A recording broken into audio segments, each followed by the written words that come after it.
देखिए, कन्फ्यूजन से कंफ्यूज हम हो रहे हैं। ये कन्फ्यूजन कैसे ना रहे, कैसे समाप्त हो जाए।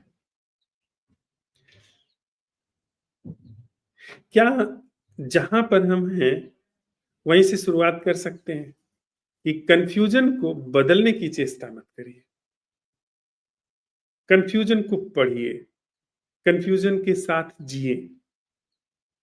उसको जल्दबाजी मत करिए। चीजें जब परिपक्व होती हैं गिर जाती हैं। हम क्या करते हैं कि कच्चा तोड़ लेते हैं। अ, किसी भी भाव के प्रति, किसी भी विचार के प्रति कच्चे मत टूटिए। कोई कुछ भी कहता हो, कच्चे मत टूटिए।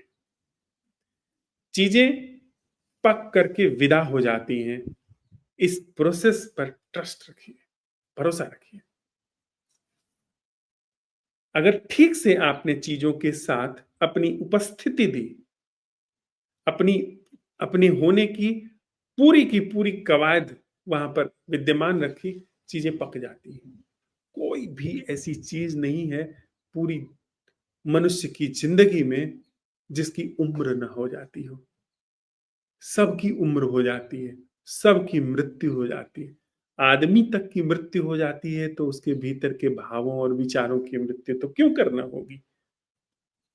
और अपनी उम्र जी करके अगर चीजें विदा होती हैं, एक बात और ध्यान में समझिए कि आपके भीतर से फिर चीजें जन्म लेना भी बंद कर देंगी, क्योंकि अधकचा लौट आता है, पक करके गया कभी नहीं लौटता। जो ठीक ठीक एक शब्द है तथागत। तथागत का दो अर्थ होता है, जो ठीक से आया, और तथागत का एक अर्थ होता है जो ठीक ठीक चला गया। जो ठीक से चला गया, ये भगवान बुद्ध के लिए संबोधन में आया शब्द है कि जो ठीक से चला गया। अगर चीजें ठीक से चली गई तो नहीं है लौटेंगी। आपको उनके साथ कोई युद्ध करने की जरूरत नहीं। आप अगर कंफ्यूजन में हैं, बी कंफ्यूज्ड। हड़बड़ी मत करिए। हड़बड़ी करने से कुछ होना भी नहीं है। कंफ्यूज रहिए, उपस्थित रहिए।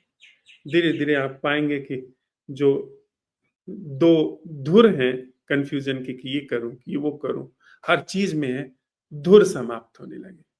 क्योंकि धुर का जो मुख्य कर्ता धरता है वह मैं है। एक धुर मैं है, दूसरे धुर में एक एक ध्रुव मैं हूं, दूसरे ध्रुव में सकल है। अगर आप कुछ नहीं करते हैं तो पहला ध्रुव समाप्त होने लगा, पहली धुरी समाप्त होने लगी। पहली धुरी समाप्त हुई तो दूसरी धुरी समाप्त हो जाएगी। समझे आप बात? अगर आप कुछ नहीं करते हैं तो कंफ्यूजन की जड़ से आप उसको विदा दे रहे हैं। समझिए इस बात को।